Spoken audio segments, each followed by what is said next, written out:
श्रीराम समर्थ। वक्रतुंड महाकाय सूर्यकोटि समप्रभ निर्विघ्नं कुरु मे देव सर्वकार्येषु सर्वदा।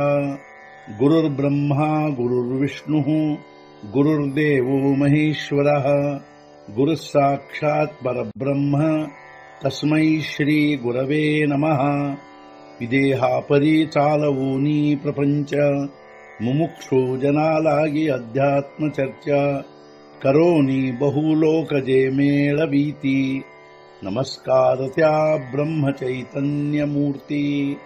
अलंकापुरी पुण्यभूमी पवित्र तिथे नांदतो ज्ञान राजा सुपात्र। तया आठवीता महापुण्य राशी नमस्कार माझा सद्गुरु श्री ज्ञानेश्वराशी। सद्गुरुनाथ महाराज की जय। जय जय रघुवीर समर्थ।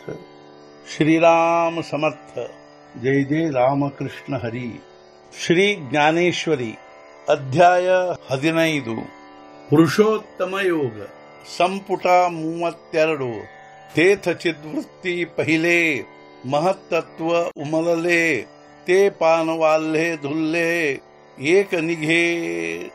ಆಗ ಮೊದಲು ಬರುವುದು ಚಿದ್ವೃತ್ತಿ, ಅದರಿಂದಲೇ ಮಹತ್ತತ್ವದ್ದಾಗಿರುವುದು ಉತ್ಪತ್ತಿ, ಅದೇ ಆಗುವುದು ಒಂದು ಎಲೆಯಾಕಾರದ ನಿರ್ಮಿತಿ ಕೋಮಲವಾದ।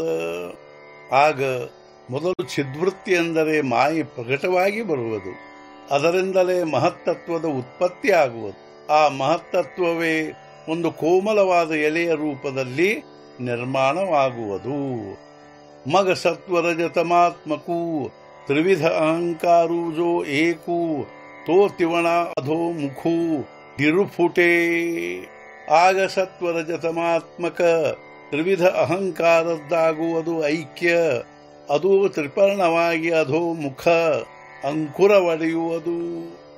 ಆಗ ಸತ್ವ ರಜ ತಮೋ ಗುಣಗಳ 3 ಪ್ರಕಾರದ ಗುಣಗಳಿಂದುಂಟಾದ 3 ಪ್ರಕಾರದ ಅಹಂಕಾರಗಳ ಐಕ್ಯವಾಗುವುದು। ಆಗ ಆ ಐಕ್ಯ ಭಾವದಿಂದಲೇ 3 ಎಲೆಗಳ ಅಧೋಮುಖವಾದ ಅಂಕುರ ಒಡೆಯುವುದು। तो बुद्धीची घेऊनी आगारी भेदाची वृद्धी करी, तेथे मनाचे डाळ धरी ಸಾಜೇಪಣೆ।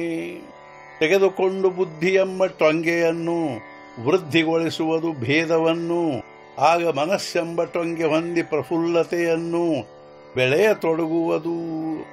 ಅನಂತರ ಅದು ಬುದ್ಧಿ ಎಂಬ ಟೊಂಗೆಯನ್ನು ತೆಗೆದುಕೊಂಡು ಭೇದವನ್ನು ಅರ್ಥಾತ್ ದ್ವೈತ ಭಾವವನ್ನು ವೃದ್ಧಿಗೊಳಿಸುವುದು, ಆಗ ಮನಸ್ಸೆಂಬ ಟೊಂಗೆ ಅತ್ಯಂತ ಪ್ರಫುಲ್ಲತೆಯಿಂದ ಬೆಳೆಯತೊಡಗುವುದು। ಸದ್ಗುರುನಾಥ ಮಹಾರಾಜ್ ಕಿ ಜೈ। जय जय रघुवीर समर्थ।